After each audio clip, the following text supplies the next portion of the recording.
Ma'am, anong maayos doon? Nakita mo naman yung ginawa niya, di ba? Alam mo naman, high-end yung restaurant natin. Puro mayayaman yung customer dito. Sandali nga, Francis. Sinisiraan mo ba ako kay ma'am? Ano yung sinisiraan? Nagsasabi ako ng totoo. Totoo naman na wala kang ibang ginawa kundi papasok ng pulubi dito. Mga kapwa mong pulubi. Ma'am, hindi naman po totoo yan eh. Tsaka kapag may pinapasok po ako dito ng mga tao, kahit hindi po sila magbayad, binabayaran ko naman po. Kinakaltas. Sigurado ka? Ma'am, isa pa po. Lahat po ng customer dito, hinihingan niya ng tip. Tingnan mo yan. Ma'am, siya nga itong hingi ng tip kay sa maraming customer na pumapasok dito, ma'am eh.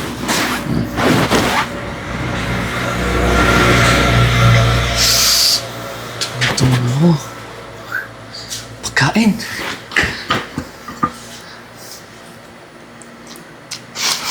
Sarap. Diyan ko. Uy, Hoy! Ay! Ano yan? Ma'am, At sino magpapasok sa'yo dito? Kapal na mukha mo, pati yan kinakain mo? ma'am, pasensya na po eh. Gutom na po kasi ako eh. Pasensya? Ha? Ano yan? Sino nagbigay sa'yo neto, ha? Ma'am, wala po. Nakita ko lang po yun dito sa lamesa. Ang kapal talaga ng mukha mo no? Ikaw lang pas-lupas. Napaka-ano mo ha? Nanggigigil ako sa'yo. Sino magpapasok sa'yo dito? Ma'am, wala po. Nakita ko lang yung tinapay dito, ma'am. Tira-tira na lang po ata yan eh. Tira-tira? Kahit tira-tira to, wala kang karapatan na kainin to, ha? Ma'am, pasensya na po pero ako po kasi yung nagpapasok po sa kanya. Sorry po, naawa po kasi ako sa pulis. Naawa! Alam mo naman to, ikaw magbabayad nito, ha? Ma'am, tinapay lang naman po yung pinapasok. Kahit tinapay yan, binabayaran pa rin yan. Ma'am, grabe naman po kayo eh. Tira-tira na nga lang po yung kinain ko. Nagagalit ka pa rin po. Wala akong pakialam kung tira to. At saka wala ka rin karapatan na kainin to. Ma'am, Wala ka namang pambayad eh. ma'am, Tingnan mo nga yung itsura mo, oh. kawawa naman po kasi si Kuya, ma'am nakita ko po kasi siya sa labas. Kawawa. Kanina pa siya pagala-gala. Gusto mo ikaw din doon ka rin sa labas? Ma'am, naawa lang po kasi talaga ako kasi ninakawan daw po yung gamit niya kaya po wala na po siya ngayon. Nandun daw po yung pera niya. Sige, mawain ka pala eh. Sige, lahat ng makita mo dyan sa daan, bigyan mo ng pagkain. Ma'am, may basura yung restaurant Tsaka, ito nakapasok to. Si Jay naman may kasalanan Alam mo ma'am, masisira yung image mo dyan. Siguro dati itong pulubi, no? Malamang, taga-squatter din to Ma'am, malamang. nakaka-relate lang po kasi ako sa kanya, mami. Kasi alam ko po kasi pakiramdam na walang-wala po. Lalong-lalo na po, nanakawan nga po siya. Sabihin mo, pulubi ka rin dati. Tsaka naniwala ka naman na ninakawan yan. Alam mo sa ngayon, huwag kang magpapaniwala sa mga tao. Kasi yung iba dyan, nagdadahilan lang para lang makakain, di ba? Tama yun ma'am. Tsaka, tingnan mo yung katawan mo. Maghanap ka kayo ng trabaho, hindi yung mga kain ka na lang basta-basta dito sa resto. Ma'am, pasensya na po ah. Ang dami naman pong panlalait aalis na lang po ako. Dapat lang, umalis ka dito. Sige, Hindi ka ma'am. naman nababagay dito eh. Ako na po bahala sa kanya, ma'am. Ihatid ko na po siya sa labas. Oo, gusto mo pati ikaw, doon ka na din. Teka lang. Napakaano na tong lalaki na to. Diba kinagaran mo na? Hindi uwi mo na Alam ang bagay sa'yo Francis, tama na. Ma'am, ihatid ko lang po siya sa labas. Pasensya na po. Oo, sumama ka na din doon. Bumalik ka pa dito, ha? Sir. Pasensya na po sa nangyari kanina, ha. Di ko po akalain na magagalit po pala talaga ng lubusan si ma'am. Gusto ko lang naman pong makatulong Lalong-lalo na po, naawa po ako sa inyo. Alam ko po kasi yung pakiramdam na walang-wala. Lalong-lalo na nanakawan kayo, wala kayong makain. Okay lang yan ha. Pero maraming salamat pa rin sa tulong mo. Pero baka nang dahil sa akin, mawalan ka pa ng trabaho. Hindi naman po siguro. Saka, pag mawalan naman po ako ng trabaho, marami pa naman pong mga opportunity dyan Yung maganda po yung pakikitungo ng mga empleyado sa mga staff po nila. Salamat Huwag kang mag-alala. Malay mo, balang araw, umangat ka rin. At may blessing na dumating sa'yo, di ba? Dahil Salamat. sa pagiging mabuti mo. Ganun talaga. Ginagawa ko lang din naman kung ano yung tama eh. Huwag ka mag-alala kasi kapag kailangan mo ng tulong, pag nakita kita, tutulungan pa rin kita. Sana mahanap mo na yung gamit na nawala sa'yo. Sana may chance pa na makita mo yun. Kaya nga O sige na. Bumalik ka na doon sa trabaho. Baka lalong magalit yung madam mo. Kaya nga sobrang higpit kasi ni ma'am. Lalo na sa mga empleyado. Siya nga tong hindi pumapasok ng maaga Laging nga pumapasok dyan sa store ng late. Hayaan mo na. Basta salamat Wala ano man yun. Pero mag-iingat ka. Sana makahanap ka na ng matitiran mo. Hindi yung dito ka lang lagi sa labas. So sige. Una na rin ako Sige.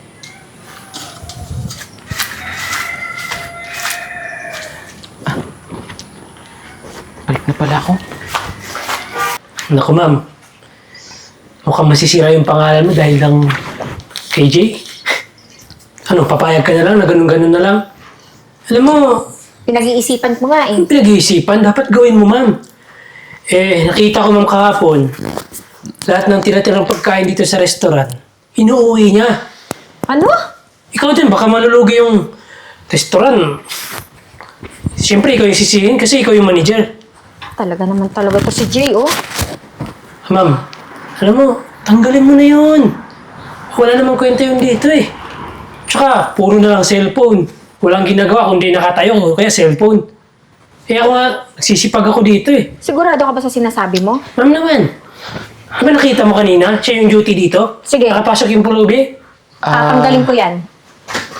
Ma'am, sino pong tatanggalin? Sino pa ba? Di ikaw? Ma'am, bakit naman po? Pinaalis ko na nga po yung pulubi Tsaka ma'am, maayos po ako magtrabaho dito sa resto. Hindi naman po ata makatarungan na tatanggalin niyo po Maayos ako. nga. Pero anong ginagawa mo? Nagpapapasok ka dito ng mga basorero o pulube dito sa resto. Alam mo naman resto to na Ma'am. mamahalin Pero anong ginagawa mo? Ma'am, anong maayos doon? Nakita mo naman yung ginawa niya, di ba? Alam mo naman, high-end yung restaurant natin. Puro mayayaman yung customer dito. Sandali nga, Francis. Sinisiraan mo ba ako kay ma'am? Ano yung sinisiraan? Nagsasabi ako ng totoo. Totoo naman na wala kang ibang ginawa kundi papasok ng pulubi dito. Mga kapwa mong pulubi. Ma'am, hindi naman po totoo yan Tsaka kapag may pinapasok po ako dito ng mga tao, kahit hindi po sila magbayad, binabayaran ko naman po. Kinakaltas. Sigurado ka? Ma'am, isa pa po. Lahat po ng customer dito, hinihiyan niya ng tip. Tingnan mo yan. Ma'am, Ako siya nga pala- itong hingi ng tip sa maraming customer na pumapasok dito, ma'am Alam mo, sa totoo lang, mas naniniwala ako kay Francis na ikaw yung gumagawa ng hindi maganda dito sa resto. Kasi tingnan mo naman, nagpapapasok ka. At saka, alam ko ikaw yung nangangailangan ng pera, di ba? Ma'am, alam ko po may pangangailangan po ako ng pera. Pero, hindi ko naman po magagawa lahat ng may binibintang niya po Ako ma'am, Sinisiraan lang po talaga niya ako. Ma'am, hindi ko po alam kung bakit po siya galit sa akin. maniwala ka sa akin. Lahat ng sinasabi ko, totoo. Tsaka alam mo ma'am, yung kapitbahay namin doon, dati, nakulong kasi nangangailangan ng pera. Yung pala, naghanap ng paraan, yung nakaw. Ma'am, ikaw din, baka mamaya, Tingnan mo talaga. nakawin yung laman ng kaha dito. Jay, wala na akong magagawa. Tatanggalin kita dito. Hindi ka kailangan dito sa resto. Ayoko ng ganyang klaseng tao. Hindi ko to-tolerate yung ugali mo na ganyan. Sige po, pero sana hindi niyo po pagsisihan yung desisyon niyo. Hindi ko pagsisisihan. Oh, Malis ka na! kapal naman ang mukha nun, ma'am. Tayo pa talaga magsisisi. Kaya nga napaka... Buti naman, Francis, sinabi mo yan sa akin. At least, naliwanagan ako. Ma'am, ayaw ko lang naman na masira yung restaurant. Tsaka, lalo na yung pangalan nyo. Ay, alam ko naman na maayos ako magtrabaho, maayos din kayo sa akin. Natural. sino-sino pa ba magtutulungan dito, hindi tayo, di ba? Very good. So, paano, ma'am? Tama yung ginawa mo, Ako Francis. na ba ang maging head ng waiter dito? Oo naman. Dahil sa ginawa mo, ikaw ipapalit ko kay Jay. Ako, ma'am. Maraming salamat talaga, ma'am. Hayaan mo, ma'am. Pagbubutihan ko yung trabaho ko dito. Dapat lang, ha? Saka huwag ka na magpapasok dito ng mga pulubi, okay? Oo naman, ma'am. Siyempre. Hindi naman ako si Jay. Sige na, ma'am. Ako nang bahala dito. Sige na. May aasikasuhin pa ako. Hello, pare. Oh! Nabili ko na. Yung restaurant? Oh! Kakabili ko nga lang. Mamaya pupuntahan ko. Busy pa ako eh. So, sige pare. Mamaya na lang. Sige. Sir. Teka. Kilala ko kayo, sir, Di ba kayo yung pumasok sa restaurant? Ano pong ibig sabihin nito? Oo, ako nga yun. Yung pulubing tinulungan mo nun. Sir. Hindi po ako mapaniwala. Paano pong kayo po yung may-ari ng company dito? Tsaka na magpapaliwanag. Anyway, mag-a-apply ka? Opo, sir. Ako po yung mag-a-apply. Sandali na, sir. Hindi po ako mapaniwala. Kayo po pala yung mag-interview. Ano nangyari? Bakit biglang nag-apply ka dito? Tinanggal ka ba doon sa restaurant? Opo, sir ngayon wala na po akong trabaho. Kaya nga po ako nag-a-apply dito. Pero nagulat naman po ako na nandito po kayo. Ibig sabihin po ba, sir, hindi po talaga kayo mahirap? Tsaka ako na-explain na ang resume mo, hindi mo na kailangan yan. Dahil sa kabutihan mo at tinulungan mo ko dati, tanggap ka na. Talaga po? Ako, sir, maraming salamat po. Siyempre naman, nakita ko naman yung kabutihan mo eh. Tsaka yung pagiging marespeto mo. Kaya karapat dapat ka dito sa company ko. Ako, sir, maraming salamat po, sir. Kinakailangan ko po talaga ng trabaho Pero, sir, napaka-imposible talaga, sir, na mangyari ito sa buhay ko akala ko po talaga na karaniwang tao lang po talaga kayo. Di ba sabi ko naman sa'yo, balang araw, may blessing na dadating sa'yo. Ito na yun. Ito na yung blessing na sinabi ko sa'yo. Sir, maraming salamat. Pero, sir, ano po bang trabaho na i-offer niyo po sa akin? Doon ko na ipapaliwanag. Sumama ka sa akin. Ngayon na po? Tara. Francis! Francis! Yes, ma'am. May sasabihin ako. May May bago nang nakabili na dito sa resto natin bagong may-ari? Oo. Sino kaya yung bagong may-ari dito? Naku, ma'am. Panigurado. Tataas naman yung posisyon mo. Siyempre, maganda yung record yun. Tsaka, lalo na ako. At saka, wala naman silang ibang kukunin kundi tayo lang din naman Siyempre, ma'am. Tsaka, ma'am, pag na-promote ka, i-treat mo naman ako. Oo naman. Ikaw pa ba ikaw na nga lang yung nakakasama ko dito sa store at saka pinagkakatiwalaan ko dito Tsaka, ma'am, siguro pag tumaas yung posisyon mo, ako na siguro magiging manager dito, no? Panigurado yon. Hayaan mo, ma'am. Pag nandito yung amo, kakausapin ko. Mas lalo ko pa gagandahin yung record mo. Siyempre, malay mo, baka gawin ka pang business partner. Diba? Iba ka talaga, Francis, mag-isip Napaka-genius mo talaga. Siyempre, ma'am, ako pa ba alam mo naman na may pinag-aralan ako. Saka, tingin ko naman yung nakabili nito, siguro sobrang yaman nun. Oo, ma'am. Mayaman talaga. Tsaka, itong restaurant na to alam mo na, masyadong kilala. Tsaka, pang mayayaman to. I'm sure. Nga pala, ma'am. Matagal pa ba yung kausap mo? Ewan ko ba kasi ngayon daw yung dating ng may-ari Nakabili ng Meron ba? resto. Sige, ma'am. Pero, ma'am, Kuha mo na ako ng tubig ha. Oh, Saglit. sige. Sige. Bilisan mo lang ha.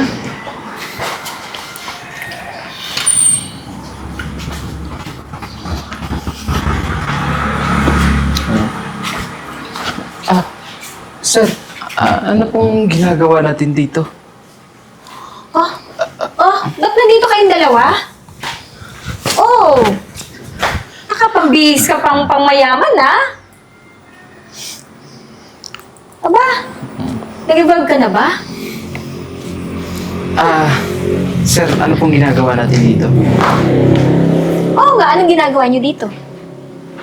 Ano bang dapat gawin sa restaurant? I'm sure nandito kayo para kumain, no? Ganito ba talaga isip ng manager dito? Ma'am. Teka lang. Di ba ito yung pulubi? Tsaka si Kaya nga, Jay. tingnan mo, nakabihis pang mayaman pa. Naku ma'am. Alam mo naman walang trabaho. Siyempre, rumaraket yan. Mamaya, peraan pa tayo niyan eh. Tsaka tingnan mo mga itsura ko. Kahit naman nakabaro, mukha pa rin mabaho. Saka anong ginagawa niyo nga dito? Tapos na kayo malait? Teka lang, hindi pa. Kayo, anong ginagawa niyo dito ha? Ano? Kakain kayo? Tapos wala naman kayong pambayad? Kaya nga, at saka Ayan ikaw, nyo. Jay. Sige. Kasama mo na siya. Magtuloy-tuloy lang yan. Last day nyo naman na dito eh. Ano? Sa restaurant na to. Sigurado kayo? Last day? Akala niyo kung sino kayo makapagsalita. Di mo ba alam? Hindi. Ako na yung bagong nakabili ng restaurant na to. Talaga? Ano naman namin malalaman? Ano? Ha? Nagpapatawa ka eh. Gumagawa ka pa ng kwento, ah? Totoo po yung sinasabi niya, ma'am. Yung isa ka Siya pa. lang naman po, si Mr. Cruz. Di ba Mr. Cruz po yung may-ari ng restaurant na to, na bagong nakabili? Cruz. Teka lang. Siya? Dati naman pulubi ito eh. Ma'am. Sigurado kayo? Ako ma'am. Teka lang. Di nyo ba alam? Tines ko lang kayo. Kung karapat dapat ba kayo dito sa restaurant? Nakita ko yung tunay yung ugali. Kaya simula ngayon, tanggal na kayo. Excuse me po. At si Jay na ang papalit sa'yo. Sir.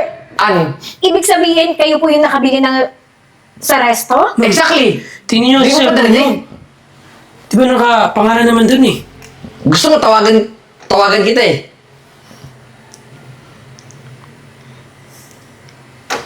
Ma'am? Siya yung tumatawag eh. Hello. Oh, nga. naniwala ka na. Sir. Kaya pala binenta tong restaurant na to dahil sa inyo. Dahil nalulugi. Dahil sa mga ugali nyo dalawa. Ikaw, naturigan ka pa manager tapos ganyan ugali mo. Pasensya na po, sir. Nadadala lang po kasi ako dito sa tauhan ko eh. Teka lang ma'am. Huwag niyo naman isisi sa akin lahat.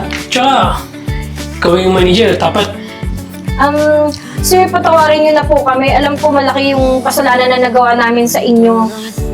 Kay Jay at saka lalo-lalo na po sa inyo, sir. kaya nga sir eh. Tsaka sir, Huwag na kayo mag-explain. Simula ngayon, tanggal na kayo. At si Jay na yung bagong magiging manager dito. Sir, baka naman pwede niyo po kami bigyan pa ng chance. Magbabago na po kami, sir. kaya nga sir Huwag eh. niyo lang po kaming alisin. Sa ugali nyo yan, tingin ko hindi na kayo magbabago eh. Pwede ba umalis na kayo? Jay, baka naman pwede niyo naman kami tulungan kay sir, oh. Kaya nga Jay, alam mo naman na may pinagsamahan din tayo. Pasensya na po kayo, ma'am. Pero wala na po akong magagawa. Yun na po yung desisyon ng bagong may-ari. Sige na po, ma'am. Kakaalis na po kayo. Tara na, Francis. Sir, maraming salamat po, ha. Alam nyo, gagalingan ko po itong trabaho binigay niyo po sa akin. Yung posisyon ko po, iingatan ko po to at siguraduhin ko na magiging maayos yung patakbo ko dito sa restaurant ninyo. Tsaka yung pagtulong mo sa pulubi ipagpatuloy mo lang yan. Hindi ko ipagbabawal dito sa restaurant ko yun. Maraming salamat, sir. Congrats! Thank you po. Mauna na rin ako ikaw na bahala dito. Tsaka isa pa, maghanap ka na rin ng mga kasama mo Ay, mga staff natin dito. Sir, maghanap po ako ng mga kasama ko dito. Mauna na rin ako. May kasi pa kasi ako. Salamat po, sir, ah. Galingan mo, ah. Opo, sir. Kayo din po, ah.